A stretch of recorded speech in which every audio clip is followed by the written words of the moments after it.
Hey guys, we're going to talk what we talked about today in Social Studies 20. So today we talked of the French Revolution and some of the factors which lead to the French Revolution. And so some of the economic factors that we talked of is essentially France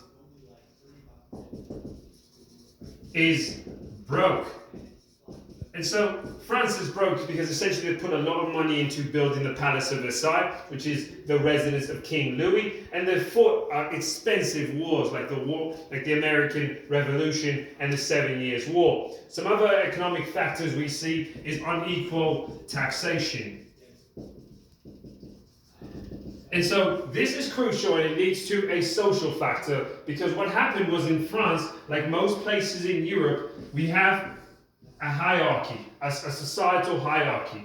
And so at the top we have the king, obviously, and the king essentially has been given his power by God, and we get the divine right. Right? And in the first estate, we call these the clergy. And these are bishops, priests, and so on, high-ranking bishops or priests. The second estate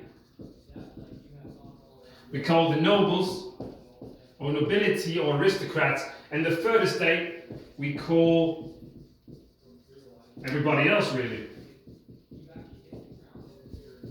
And so France has got a problem because they're broke and they need to raise money. However, essentially everybody else is paying the taxes, when the two wealthiest sections of society are essentially tax-free.